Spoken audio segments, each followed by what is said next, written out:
Transitioning from the universal ideals of harmony and connection, we now delve into the complexities of Rajniti.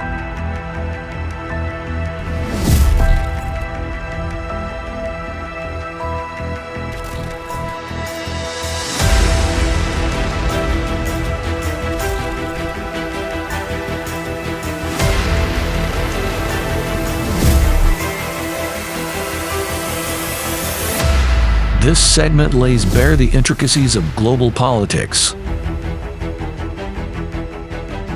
exploring the fine line between the pursuit of power and the quest for global peace, all while reflecting on the insights from both history and today's rapidly evolving world.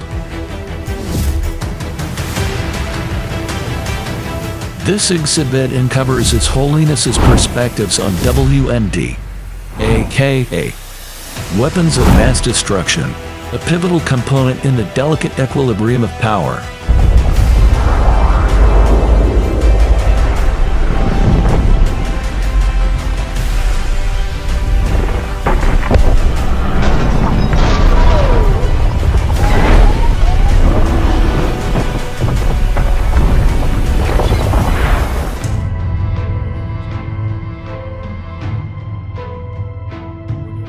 WMDs are powerful weapons capable of altering the course of human history.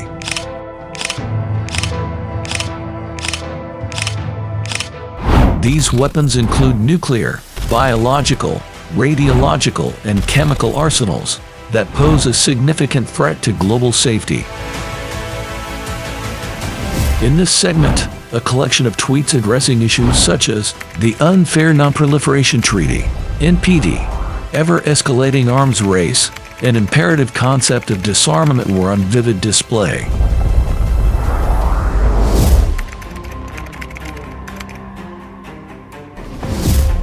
The first ever treaty to ban nuclear weapons entered into force on Friday, January 22, 2021. The treaty culminated a decades-long campaign aimed at preventing a repetition of the U.S. atomic bombings of Hiroshima and Nagasaki. Having observed the trajectory and nature of the previous Non-Proliferation Treaty, NPT, India does not support this new treaty. India shall not be bound by any of the obligations that may arise from it. Can the UN's new nuclear treaty really abolish atomic weapons?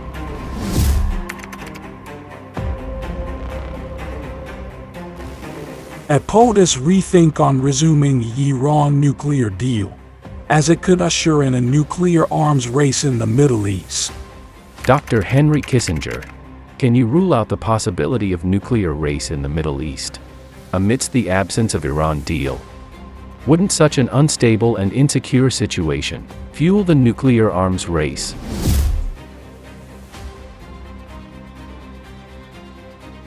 India believes in the goal of nuclear weapon-free world. By universal commitment in a global, non-discriminatory multilateral framework, India does not support Treaty on Prohibition of Nuclear Weapons, TPNW, and shall not be bound by its obligations. True, as none of the major nuclear powers are signatories of this treaty. It does not converge with India's vision and goal of universal nuclear disarmament. The exhibition showcased letters that underscored His Holiness's relentless efforts in the pursuit of reform within the Biological Weapons Convention, thereby highlighting the weapons threat to the world because of their ease of development and utilization.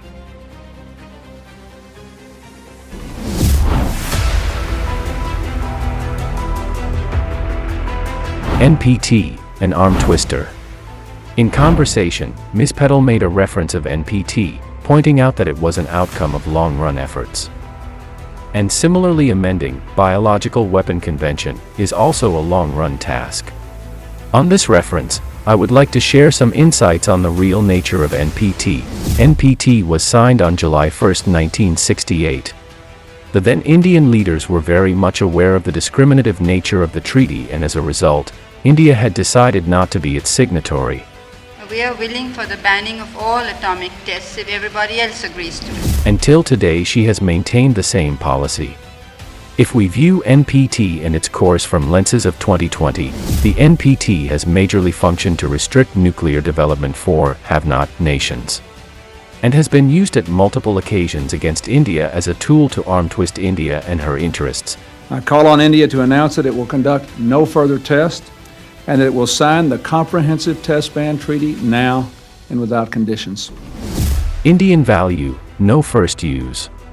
As for India, though not signatory to NPT, has continuously adhered to the principles of non-proliferation. Unlike other nuclear powers, she has indigenously developed nuclear technology without any support from any nuclear power, and never shared any technological know-how to other states to manufacture weapons of mass destruction. She is one of the only 2 countries in the world to adopt a policy of no first use, whereas none of the other nuclear powers have declared any assurance in this form. कि हम परमाणु हथियारों का प्रयोग करने में पहल नहीं करेंगे। No first use. एटमी हथियार रक्षा के लिए भी हो सकते, रक्षा के लिए भी हो सकते।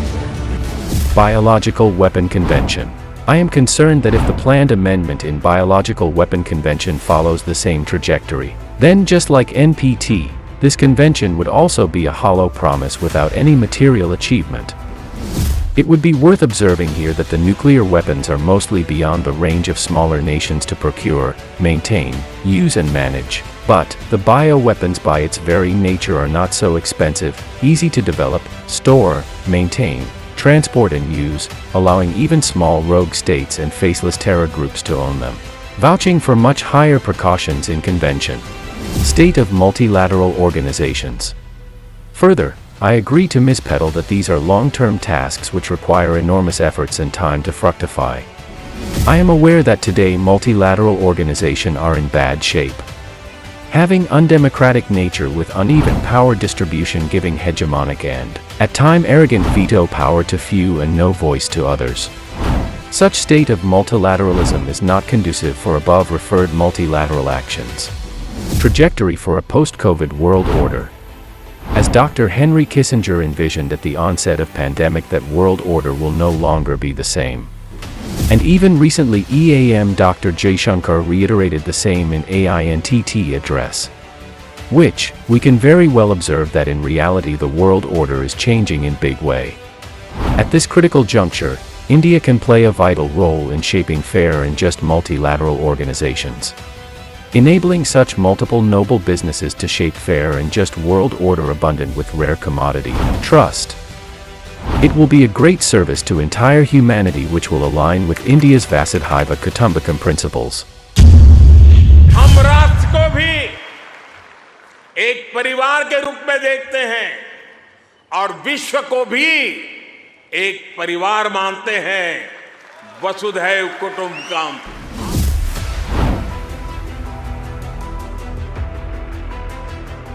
Journey till date.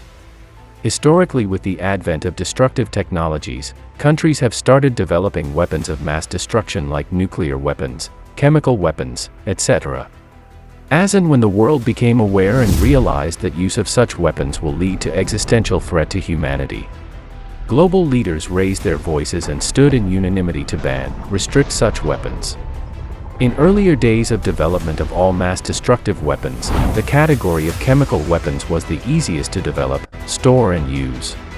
Having realized this, the world leaders on a global platform resolved to enforce strict prohibition and robust verification processes for chemical weapons development, to save humanity.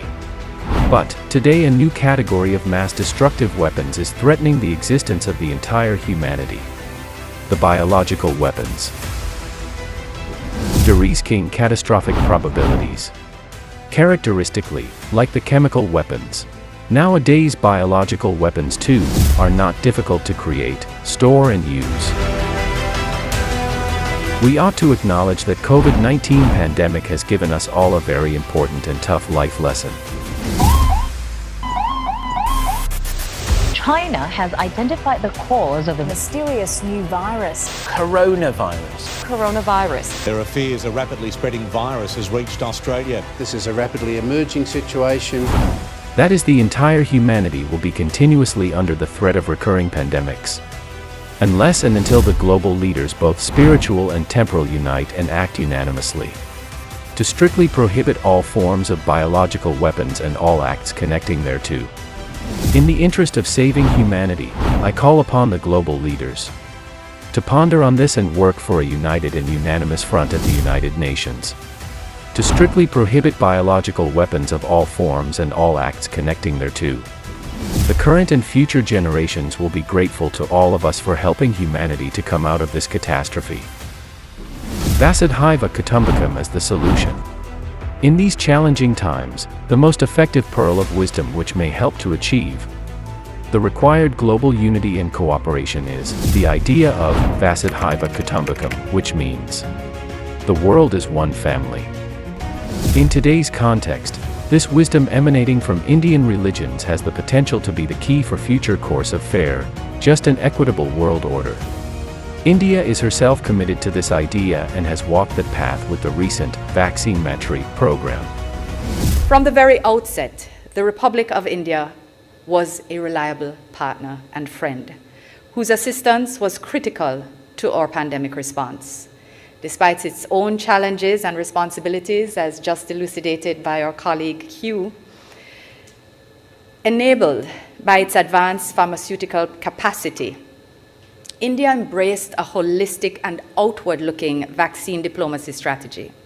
As a result, Jamaica was able to secure its first life-saving vaccines from India.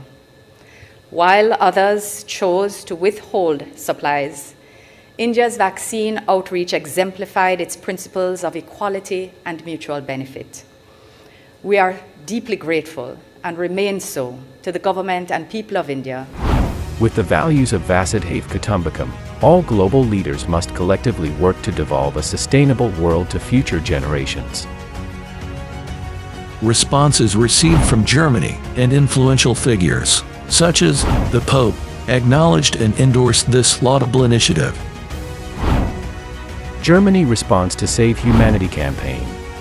The COVID-19 pandemic revealed the dangers the international community faces from biological risks, and has shown the need for enhanced preparedness, coordination, and cooperation in response to biological threats. Germany is a great supporter of the Biological Weapons Convention, BTWC, and will continue to press for the strengthening of the convention in the 9th Review Conference in 2021. Our priorities include IA enabling the BTWC to adequately keep up with the rapid advances in life sciences and technology. Dear Jainacharya Yugbhushansuriji, I hereby wish to acknowledge your kind letter to His Holiness Pope Francis, dated May 17, 2021.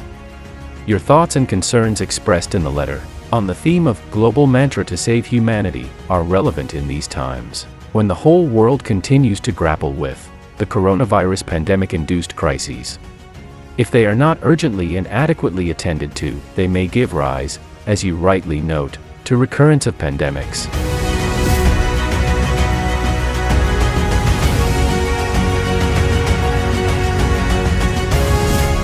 Furthermore, a profound message on war conveyed by His Holiness was based on Mahabharata, thus adding a layer of ancient wisdom to the discourse on global politics.